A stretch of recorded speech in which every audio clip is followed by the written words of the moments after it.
Hello, welcome to Cafdil Headline on Cafdil Television. I hope you enjoyed last week's episode of what we discussed, and today you are going to enjoy more. And today we present to you prostate cancer. You know, prostate cancer affects men, and we're going to take a look at what prostate cancer is and what are the risk factors for developing prostate cancer, and if prostate cancer can be prevented, what can we do in order to prevent this prostate cancer? So when we grow, you don't get this disease. This and many more is what we're going to take a look at. Don't forget to follow us on all our social media handles. Facebook on Cafdil Cape Coast, YouTube on Cafdil Edu. My guests are already seated. Let me straightforward introduce them to you. I have with me Muhammad Abbas. Abbas is a nursing officer at Cape Coast Teaching Hospital and is at surgical department. Abbas, you are welcome. Thank you. I also have McLean Ingboson. He is a senior staff nurse at Cape Coast Teaching Hospital and also with the surgical department. McLean, welcome. Thank you very much. Like I said, today we're looking at prostate cancer. So let me start off with you, Abbas. When you say prostate cancer, what is it? What is prostate cancer? Thank you for the question. Now, when you talk about prostate cancer, we want to look at what prostate itself is before we come to the cancer. Naturally, if we take a look at our bladder, from the bladder to the urethra, the prostate is a small walnut-shaped organ that actually is located at the opening of the bladder, so that when the bladder gets full, there is a sphincter there in addition to the prostate. So it helps to restrict blood flow from the bladder out through the urethra. So you only pass out the urine as and when you feel the urge to do so. The prostate itself too is, as we said earlier, is for men. Now we know most of us who have reached puberty, I mean adolescent age, and then the married men. You know, when you ejaculate, when I say ejaculation, I'm talking about when you have an affair with a woman and then the semen comes out. The semen has some kind of fluid that mixes with the sperms. Now that fluid, called the seminal fluid, is produced by the prostate, and that is the main work that the prostate does. So this prostate has its own size naturally that allows its functions to go on without causing any problem.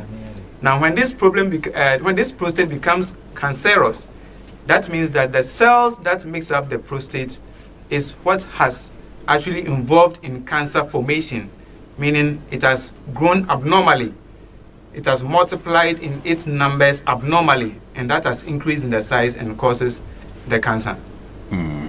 But sometimes we also hear prostate enlargement, prostate cancer, and that kind of thing. McLean, tell us, what is the difference between the enlargement and the cancer? And I don't know if they all pose the same symptoms. Okay, thank you very much for the question. Prostate cancer is different from prostate enlargement. And just as my brother has stated, prostate cancer is the uncontrollable growth of cells within the prostate itself. But when you come to the enlargement, it's just like, it's not, the cells has not grown abnormally, but just that, let's say the cancer, or let's say the prostate has enlarged a little bit. You understand? Yeah. But it's not cancerous. Oh, okay. That one is just an enlargement. So that one doesn't pose any threat? No, it doesn't pose any threat as such. But if appropriate treatment is not given, then it leads to the cancer. Oh, all right. So, which means there should be, or men should engage in certain activities that could, result in this cancer. So let's take a look at the risk factors for developing this prostate cancer. What are some of those risk factors? Okay, when you come to the risk factors that causes this prostate cancer, we know that with time, or with age, as you grow, the cells begins to become abnormal. So what we are saying is that age is one of the risk factors that normally brings about this prostate cancer. So one of the risk factors is age. Then when you take about, we have certain sexual transmitted diseases. When you have maybe something like gonorrhea and it's not well treated, you didn't go to hospital for them to properly treat you, you see that the infection travels down to the prostate, and then even it can travel more to the kidneys to give you more problems. So STIs, which we call sexual transmitted infection, can also be another risk factors. Then we'll talk about family history. Most of the time, you see that somebody, maybe your father, was diagnosed of prostate before, and through that, you have also like adopted. There's a gene that maybe your father has passed on to you, which we call the genetics. So when that gene is passed on to you, you are also likely to develop the prostate cancer we are talking about. So I think these are the risk factors that we can talk about, but there are many more, like exposure to chemicals, like those who work in industrial areas. When you are exposed to certain chemicals, you are likely to develop prostate cancer. So does that mean we don't have a specific cause of this prostate cancer, apart from what he has mentioned? Yeah. According to scientists, prostate cancer has no known specific cause. Various researches has come out to show that these risk factors, among others that we have discussed, are what leads to prostate cancer, but there's no specific known cause yet. All right, so viewers, I'm giving you some assignments, especially the men. Go to your family, ask them, your uncles, your fathers, your great-grandfathers, ask them if any of them have been affected with prostate cancer. Then you would have to also know what to do. Other than that, because genetic things are very, very serious that we have to take a look at. You have to go back to your family and ask those history very well. Now, if someone is suffering from this cancer, what are some of the things that will show, symptoms that you're going to see for you to know that this is what you are going through? Okay. Before I come to this question, I want to add just two things to the risk factors.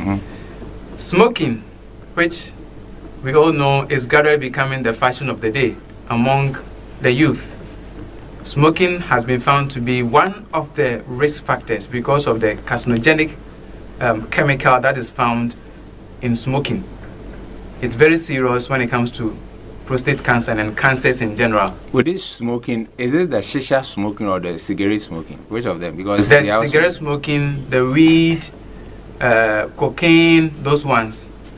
But the shisha, what we found, was not mentioned as part of the carcinogenic smoking areas. And then diet too has been found to be one of the factors, especially in relation to fat intake. Yeah. Oh, okay. So the symptoms. The symptoms.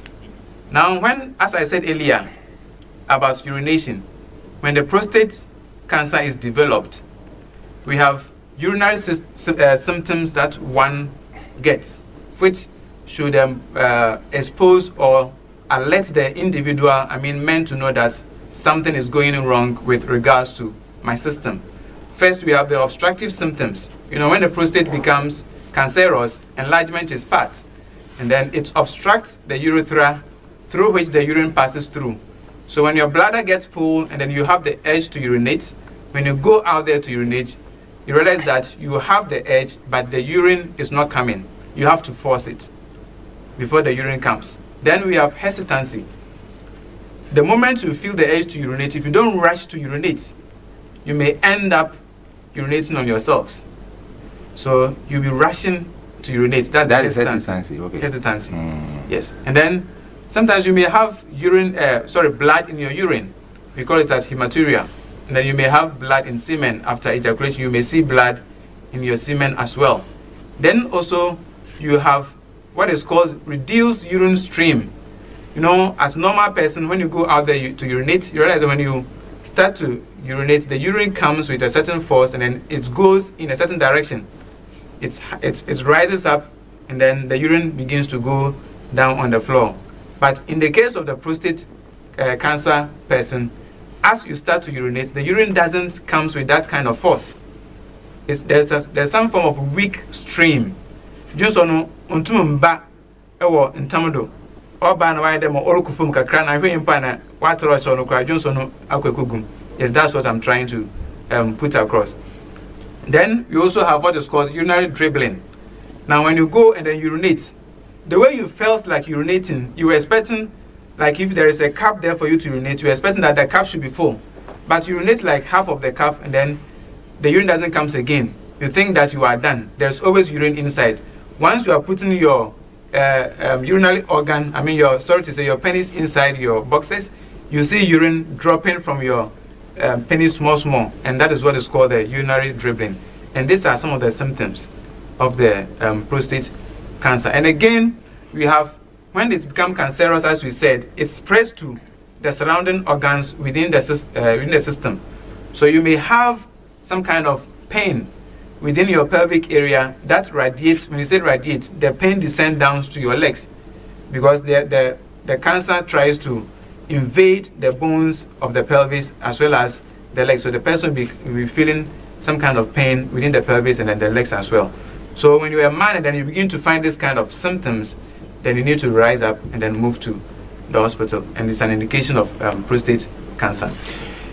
Good, but you've made two very important situations that I need a clarification. The first one is you feel the urge to urinate. It doesn't come. You have to force it. The other one is, if you don't hurry up, then you will urinate in your boxes and whatever. I want to know the tempo of normal urine. If you are urinating as a man, what should you do for you to know that this is normal? There's nothing like prostate cancer or enlargement, something like that. Okay. Now, for a normal person, you and I, realize that when you feel the urge to urinate, sometimes you can control it. Especially when you're in a car and then where you are, you think that, oh, it's not convenient for me to wee over here. You can control it. But in the case of the prostate cancer person, that urge is reduced. That ability for you as an individual to control the coming out of the urine is reduced because of the prostate. Which no longer have control over it. You call it as incontinence. You no longer have that kind of control over your urination. So if you don't hurry up, that problem comes. The urine will start coming on its own. Oh, okay. All right. And okay. What about the forcing tempo? Do you have to do any kind of? Yes. When the prostate becomes cancerous, there is enlargement. Because the cancer on its own grows. We have the stages: stage 1, stage 2, stage 3, stage 4. As the stages in terms of numbers go higher, the cells are also increasing in size. And remember, the cells, once they increase outwards, they also increase inwards. So when they increase inwards, the tube, which is the urethra, which is within the prostate to the bladder, is also compressed because of the enlargement. So if you don't force, it's like you have water in a tube and there's an obstruction from the tube. You have to press that bore higher before the water can pass through the tube. And that is what happens with the prostate enlargement and the prostate cancer. So the cancer has two things: it's enlargement, and as well as the cells is cancerous. But in the case of enlargement, prostate enlargement alone, the cells are not cancerous. It's just the prostate that has enlarged because of the increase in the number of the cells. But in the cancer case, the cells has become cancerous and it's also enlarged, and it's reducing the lumen, the tube of the urethra. So you have to force or that chim, and San Johnson will tumina by force or femina. We are discussing prostate cancer and its related issues. We also live on Facebook and on YouTube. You go there, just follow us, like and share for your friends to also have the opportunity to watch this educative program. Let's come to the its diagnosis. How is it diagnosed? How is prostate cancer diagnosed? Well, okay. When you have those symptoms that my brother has mentioned, and you come to the hospital, what the doctor does is that first we have to do what we call digital rectal examination. Like, you have to lie in a position that the doctor will insert a finger into through your anus. And when he feels there is, let's say, he feels something like it's hard through your anus, it means that there is a prostate enlargement or there is a problem with your prostate. And that is one of the diagnoses we can use. And then we can also use what we call biopsy. Biopsy means that the doctor has to pass a needle, maybe through your perineum or maybe through the anal region, and then take a tissue, like a sample. Then we send it to the lab for them to run a test. And when the test is run, it's being able to detect, to see whether it is a prostate cancer or not. Then apart from the biopsy, we can also do what we call PS, prostate specific antigen test. That one, we say that the prostate produces a fluid, which is the prostate specific antigen fluid. When this fluid, the lab test comes out, and when this fluid is elevated, like they take a sample, they send it to the lab, and when this lab comes out and we realize that this fluid is being elevated, it means that there is a problem with the prostate. And aside all these investigations, we can also base on your history that you bring. When you come, we ask you about your history, then we do physical examination.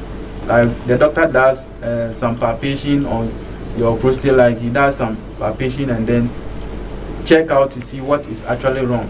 And when all these things comes out, then we can confirm that you are actually having a prostate cancer. But at what age do this occur, the prostate cancer thing? At what age? Because initially we used to hear that people, men are age 40 and above, but later we also heard that even people nowadays, people below 40 and 30 do also suffer from prostate. How true is this? Yes, the age is very true. Normally, we normally know that maybe from 60 years upwards, that normally develop this prostate cancer. But research has come out to tell that men of age 40, let's say they actually develop, but it's of low risk. They are not of like higher risk. Like 60 years. Like 60 years upwards.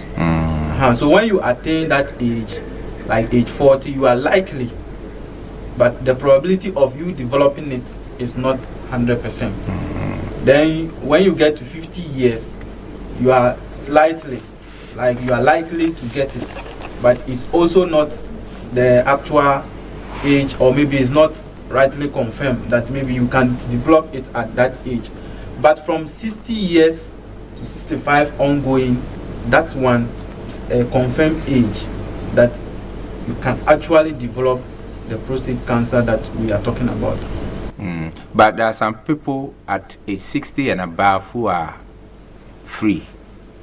Yes. Does that mean that there was something that they did not do, certain negative things that they did not do when they were young? It's not about you doing something that I didn't do that made me to develop such a condition. You can be somebody who will develop hypertension, but I can grow and die. I don't have hypertension, or I didn't even develop such a sickness. Okay. We all have our body system and how it works. Okay.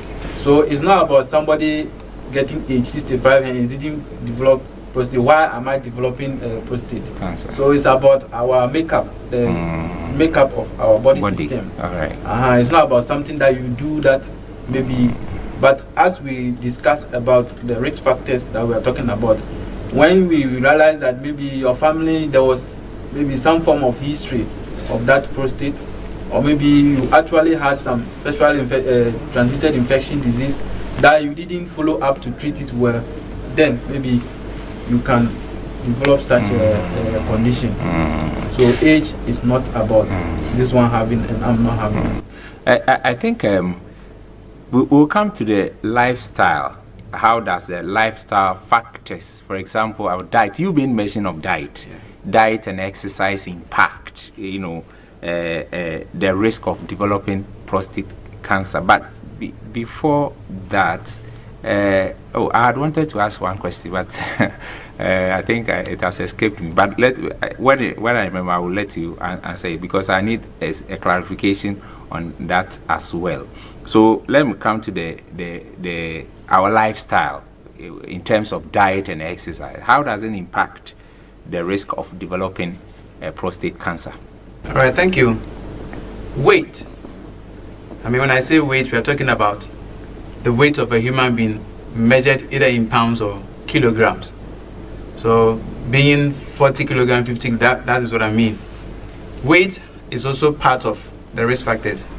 Somebody who is overweight or obese, BMI of 30 upwards, you are at risk. You have the risk of developing prostate cancer if you're a male. Now we know that diet and exercise play a key role when it comes to the weight of a human being. Someone who is very meticulous about his diet and then pays very much attention to doing regular exercise. Mostly the person is able to maintain an ideal body weight with BMI of between 18 to 24, right? But a person who loves, somebody will say chilling, you love taking sweet things, you love fatty foods, meats, unsaturated fatty food like red meat, organ meat. When I say organ meat, we are talking about the internal organs of animals. These internal organs contains a lot of fat. So a person who has this kind of lifestyle behaviors, you end up putting on weight if you don't exercise. You get it? So once this lifestyle is part of you, your weight increases without working on it, then your risk of developing prostate cancer also increases. Remember, the larger the body surface, the larger the increase in the number of body cells. That is what happens. So if you talk about weight, are you referring to the obesity? Yes, as I mentioned. Oh, okay. Obesity. And you made mention of BMI or something. How do you know that you are obese? So BMI is calculated. They have the figures. We have the normal figures, the abnormal figures. So if your BMI, when it's calculated, is between 18 to 24, we said we are within the normal BMI. And then if you are 25 to 29, we call it as a moderate weight. And then if you are above 30, that becomes the obesity or obese person. Do you have a formula for calculating that? Yeah. Because our viewers may also want to be, myself, I want to know, so that immediately I leave here, I will go to that place. Also do it. Is it height something? Yes. So give us the formula. We'll put it out. So okay, so you check your height in centimeters. Yes. Divided by the weight that you get. Divided by weight. Yes. So then it will give you your basal body mass index. That's the meaning for the BMI. And so when you are the normal one is what? 18 to 24. 18 to 24. Yeah. That is the normal. Yeah. Okay. And 25 to 29 moderate, then 30 upwards. That is obesity. Okay. But I'm happy you are not within that. Oh, is it because of my? Don't judge me. Hey, Marvel. Marvel. Anyway, okay, that's good. What about the diet? Yeah, as I mentioned earlier, diet is. Do you have a specific diet that if we take in regularly, it will also help us prevent those things or reduce? Foodstuffs like nuts. When I mean nuts, we are talking about the seeds. Gallon seeds, beans, soya beans, they all form part of seeds. And then fish. The oil that we found in fish, the cod liver oils, the omega-3 oil that is found in fish, they are very good when it comes to maintaining the body and then helping the body cells to maintain its normal ranges. But if you go in for the red meat, when I mean red meat, I'm talking about the cow meat, goat meat, they contain those kind of saturated. What about fat. bush meat? Bush meat is good because bush meat, they mostly make use of plants. They mostly feed on plants, and then they exercise more because they run a lot and they burn a lot of fat as compared to the home ones that we have. Look at the size of cow, goats, and then the others. But animals like Akrente, grass cattle, yes, they have lean body size, and then the white meats too are good. That's the chicken.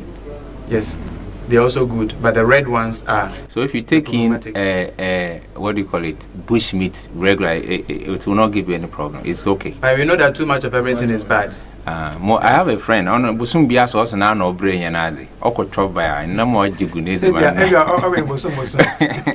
I have a crowd. It's not easy. Let's come to the treatment options for prostate cancer and how effective are they? Okay. Yeah. Well, when we talk about the treatment options, we have so many of them for the treatment of prostate cancer. One of them is the chemotherapy. I'll talk about chemotherapy. Is a form of treatment that we give drugs, cancer drugs, that is to prevent the cells from spreading or like to prevent it from growing more. So the patient is being put on chemotherapy, that is to reduce the cells from growing.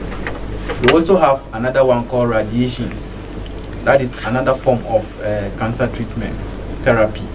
That one too is also done to just as to reduce the cells, just as the chemo is also performing. Then we can talk about a surgery that can be performed. Like when it gets to a stage where but we see that no, at this stage there's nothing that can be done. We just have to remove the whole prostate glands away. So what we call it is that we have radical prostatectomy. That is, we remove the whole or like the whole prostate out, so that at the end of the day you don't suffer any adverse effects in the future again about maybe prostate issues and stuff. So removing everything. He made mention of prostate. That's what he said. Production of seminal fluid. Seminal, which means you are not going to give birth again, right? Yes, removing everything. It means that at that time you don't have the possibility of impregnating any woman. Yes. Okay. So, but we look at age 65. You don't. Oh, but some 80-year man just gave birth about 3 months ago. 80-year-old. But I know that person has no problem with regards to prostate. Yeah, sure. He made mention of 65, the possibility of you giving birth and stuff. And I'm saying that 80-year man gave birth 3 months ago. So when they remove that one, it's so something. basically, those are the treatments that we can talk about for the treatment of prostate. Concerning the lifestyle option, let me take you back a bit. Some would also say either too much of sex or less sex could also cause this. How true is this? Is it a myth? For now, we will only say that it's a myth because research is still ongoing with regards to this sex and then prostate cancer. You know what? The prostate, as we mentioned, is made up of cells. From the onset, it's made up of cells. And you know that like elastic, the more you stretch something, the more loose it becomes. So the more you put too much pressure, every sex that you do, the prostate has to come out or release the seminal fluid to neutralize the sperms. The urethra, when you urinate, the urine is acidic. So it makes the urethra acidic. So before sex, in the act of romance period, a certain fluid comes before even the ejaculation. It's all produced by the prostate gland. So that fluid is alkaline in nature. When we say alkaline, it's salty. So it has to neutralize the urethra. And then when the sperms is produced and is coming out, it also has to mix with the sperms and allow it to move. So the more you do sex, the more you are giving too much work. Pressure. For the, yes, pressure, good. Pressure for the prostate. And as more pressure is mounted on the prostate, the more the cells will also have to be what? Increase in their cells to cope with the pressure you are giving it. And it becomes enlarged. But that research is still ongoing to confirm that truly too much sex has something to do with prostate enlargement and prostate cancer or not.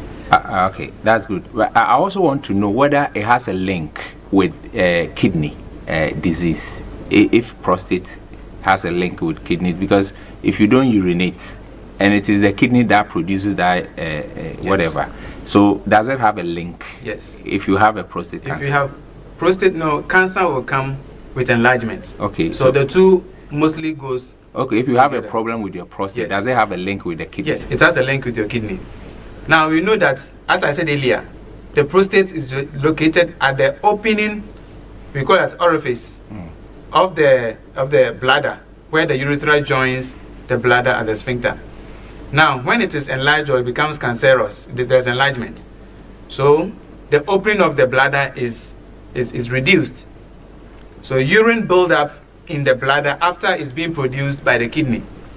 Now, when the urine doesn't come out early, and then the blockage is not treated early, the urine builds up in the bladder, and then as it has to find its way to go out, because it gets to a point that the bladder loses control of containing the urine again. It's like when you fill balloon with too much water, it has to burst, but the bladder won't burst. So now the tube that links the kidney to the bladder, we call as ureters. So the urine has to flow back to the kidney. And then when it flows back, it forms what is called the hydronephrosis. It brings about inflammation of the kidney.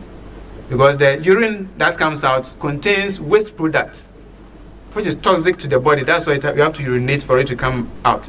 So once it goes back to the kidney, it's going to form toxic to the kidney, and it's going to cause the kidney to be inflamed or becomes infectious. We are discussing prostate cancer and its related issues and what we can also do to prevent ourselves so you don't fall victim. Don't forget to follow us on Facebook and on YouTube as well. Let me come to McLean. You want to say something? Yeah. My brother made mention of the treatment for prostate cancer. I just want to add a little to it. Okay, add it.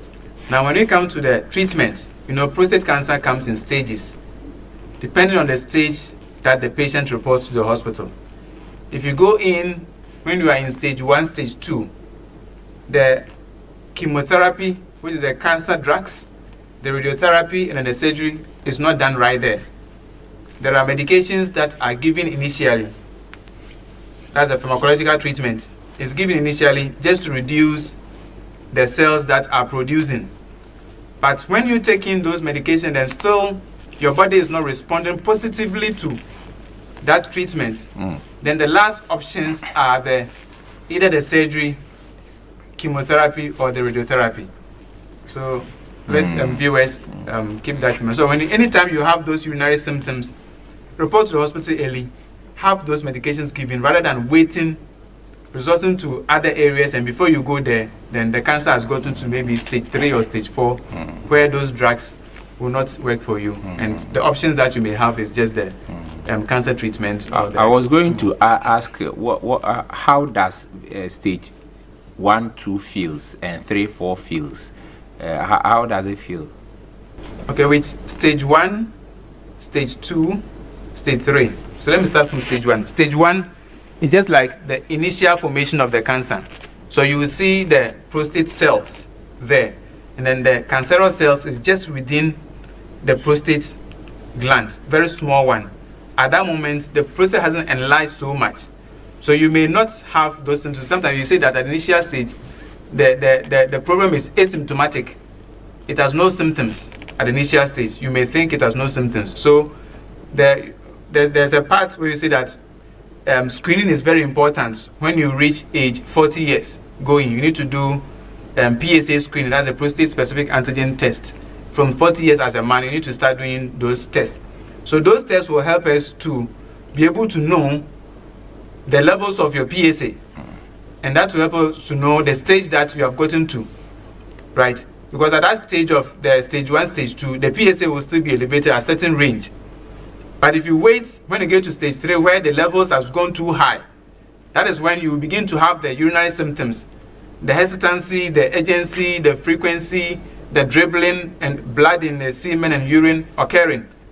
At that stage, you have gotten to stage 3 or stage 4. But in stage 1 and stage 2, sometimes asymptomatic. But being a man, those things will happen from 40 years upwards, especially when any of your first-degree relatives, like brother or father, was developed prostate cancer. Okay.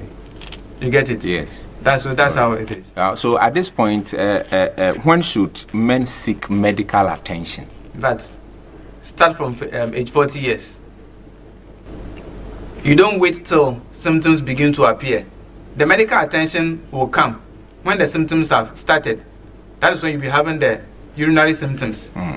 But start the screening at age 40 going. Okay. But McLean, are there any advancement in prostate cancer research or treatment that we should be aware of? Just as I was saying, just so we can talk about the chemotherapy for the treatment of prostate cancer, because it's more or less an advanced way of treating the cancer. Because when we treat with the drugs, just normal drugs, and it's not working, then we advance to the chemotherapy drugs, and then that one is going to be used for the treatment for the cancer. Then we talk about the surgery that is available, should in case we realize that maybe at this stage we can't do anything about it. We just have to remove the whole system out for the person to be free. It's also an advanced treatment for the prostate cancer. Then we also have what we call the immunotherapy. Immunotherapy means like you give certain form of medication that fights the body cells, like the cancerous cells, so that it doesn't grow the more. So we can talk about this form of advanced treatment. This are available. So what happens if one has a long-term effect or side effect? Do you have certain things like that? If I have prostate cancer and for a longer time I don't treat it, what will be the side effect? What will be its consequences? And even if you treat it with the therapies that you've mentioned, does it also have side effects as well? Yes, when you have prostate for a longer period of time that you don't seek medical attention, what happens is that the cancer spreads to other organs around the prostate. It can spread to the bladder, it can spread to the urethra, it can spread to even your perineum area, it can spread to. So at the end of the day, you see that the only option left is for you to come, and then we'll do what we call palliative care. At that stage, the person will just do palliative care for the person to join his or his ancestors.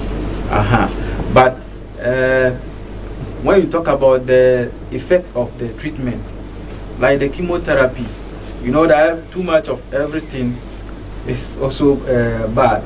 The chemotherapy, as you are giving the drugs, the cancer, let me say, though the drug work all right, but at the end of the day, as it keeps on going and going, you see that the effect doesn't work anymore. See that the cancer begins to spread more and more. So that is one of the effects that one person can exhibit when you are being put on the chemotherapy. You see that sometimes most of them, they have what something we call alopecia. Alopecia means that all your hair, like on your head, is almost gone because of those drugs. Yes, that have been given to you. So you see that maybe even your skin, your body skin, like will change. Most of the patient, their body skin changes. It's because of the drugs that have been given. And then when you do the surgery too, just as we mentioned, you can have erectile dysfunction, like your erection becomes a problem. So maybe you might meet your wife, but you see that you will not have erection just to penetrate. And then you can also have issue of incontinence. Maybe when the surgery that was done it was not done accurately or maybe properly done well. You see that you have what we call the incontinence. It means the urine is just coming like that. It doesn't have any control. It means the sphincter that controls your bladder is lost, like it's no more. So the urine is just coming. And then we can have rectal incontinence, like let's say the feces also comes like that. See that at the end of the day you see that you have incontinence of feces. You'll be there. So at that time maybe the patient, what they have to do is to be putting on pampers just for the feces that is coming out. I think those are the effects. With regards to the long-term effect. Hey, then the effect is very, very, very serious. Yes, you can have effects. So many of them. You don't even have. Sometimes most of them lost the libido. When I say libido, it means you don't even have the feelings that I want to sleep with a woman. No, you can have loss of libido. Then we will talk about just as we said, for you to impregnate, no, it's not possible. So you can lose all those things because of the treatments that. So if someone is treated with cancer and it's gone, can it reoccur? Like would the person get cancer again, same cancer again, like that? Yes, we have that. Just as I've said with the treatment modalities, if during just as my brother has said, the first stages, stage 1, stage 2, stage 3, then you treat it with normal drugs, it must resurface again. Yes, so maybe perhaps the treatment didn't go on well, or maybe the drugs that were given, maybe you didn't take them, could not work well. Maybe you went back and then maybe your lifestyle that you were living, you were educated, but you went back and you are still exhibiting those things. It comes back again.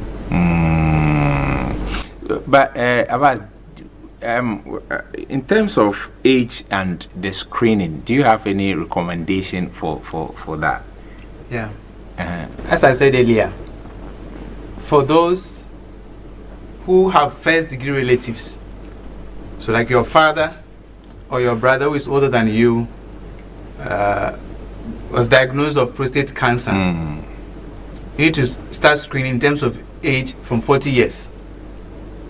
And for someone who have extended family members, so like your direct family members, mean your father or your brother, none of your siblings or your father had prostate cancer, but within the extended family there was diagnosis of prostate cancer in any of the male parts, then from age 55 to 60 upwards, you need to start screening. But to be on the safer side, 40 years upwards, start the screening and be free. So how many times if you start this? So today I go.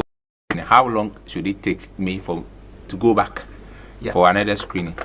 From the search, we found out that between 5 to 10 years, at least you should be going in. Oh, years. Yes. Not months. Not, so if I do one today, it has to take me 10 years. Yeah. But the only time that you have it requested most often is when you go there for the first time, and then they will check your prostate-specific antigen test, and then they realize that your values are getting closer to the levels of the prostate CA. Then the doctor may recommend that, okay, 6 repeats of the prostate specific antigen test. Yeah. And then when it is diagnosed that maybe you are within the stage 1, stage 2, stage 3, that is when the diagnosis has been confirmed that you have the prostate cancer. then treatment is started. Then the same prostate-specific antigen test screening is also done to confirm the effectiveness of the treatment that has been initiated, so that when you have it in multiple times. But for a normal average person without any risk factors, you walk in as a healthy person for them to, assess your PSA, then the check is normal. Okay, come back in 5 years' time. You go there, it's normal. Then it will have that routine checking. So you consider pressure. Okay, so those who have been diagnosed with this prostate cancer, do you have any resources for them? Yes. What are they? It's unfortunate in Ghana here. If in Ghana you don't have them, you don't have any resources you don't have for them. much, but at least you have the health facilities available. And when they come within the health facility, we have the psychologist, clinical psychologist there to involve you in cancer. Prostate cancer, as we said earlier, and its own problems. As a man of age of maybe 50 years, 60 years, you haven't lost your manhood. You still have libido. But then because of prostate cancer, maybe, men of today, you've gone in for a young girl, and then you develop prostate cancer, they'll tell you that, okay, because of the cancer situation, maybe they have to insert, initially they may have to insert urethral catheter into your penis, and you have to go home with it because of urine coming by itself and all that. Or surgery is done, and then unfortunately you went in when the cancer has gotten to advanced stage. So your rectum is involved, your seminal vesicles are involved, and then the prostate itself too is involved. So you have urine is coming on its own, feces is coming on its own, you have to be put on pampers. Psychologically, imagine 60 years, man, you are not actually old. You're having this problem. Your wife is there, maybe your girlfriend is there, and then this problem is there. Psychologically, you will not be sound. So clinical psychologist is almost available in all the hospitals in Ghana. Then we have the social worker. The social worker is there to help you in terms of finances. So if you are there and then your finances is not good enough to contain the expenses involved in the treatment of prostate cancer, you walk into them, you have your issue discussed with them, and then they will be able to sort you out with regards of raising funds to help you. That mean health insurance doesn't cover any of that? Health insurance, because I didn't mention that is why you are saying that. Health insurance cover parts of the involved in prostate cancer, but let me tell you, most of the things involved has to. But is it possible to prevent this prostate cancer? Is it possible? And if so, how? Yes, it's possible to prevent it. But before I talk about the prevention, let me add something small to what the resources. Likely on our part in Ghana here, we have urologists, like those who see to our urinary tract infection disease. Like we have them available for the treatment. So when you have this prostate, don't think that there's no treatment for it. There is a treatment for it. Just come to the hospital and they will talk to you, and then they will know the way forward. So the prevention, I think we can prevent it. And the prevention, just as you are saying, you can look at your lifestyle that you are living. That's as we said, when you eat too much of red meat, processed meat and those things, foods, and taking off more cholesterol and those things, look at your BMI, you are watching your weight and those things, then you are likely to prevent it. And then when you get the STIs, you have to quickly move to the hospital for prompt treatment. Then you can also talk about, let me say, there's no vaccine for prostate. Frankly speaking, there's no vaccine given for prostate. But those things that can prevent it is what I am talking about.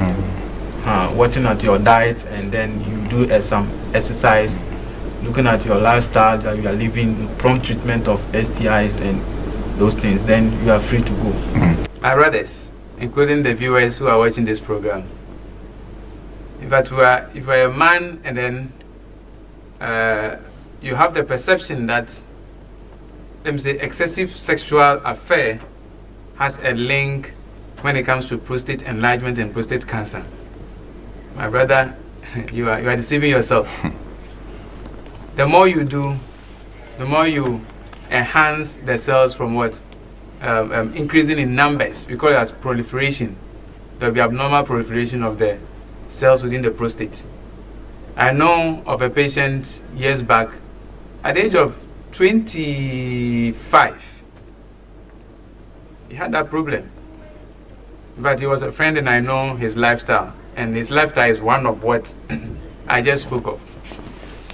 So some will say 21 times of sex, 21 times of ejaculation in a month.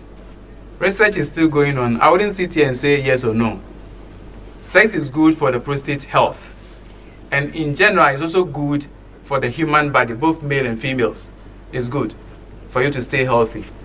But as we all know, too much of everything is bad. There are people who have sex in multiple times in a day, and it's get to a point when they even ejaculate, sperm cells doesn't even come out. Some go to the extent of seeing blood after ejaculation. It means that you are risking yourself. All right, thank you very much. Viewers, this is where time will allow us to be with you. You heard Muhammad Abbas. Abbas is a nursing officer at Cape Coast Teaching Hospital and with surgical department, and also McLean Ingboson. He is also a senior staff nurse at Cape Coast Teaching Hospital, also with surgical department. Thank you, gentlemen, for coming, and thanks to all the team, and thanks for watching. Same time next week. God be with you. Stay blessed.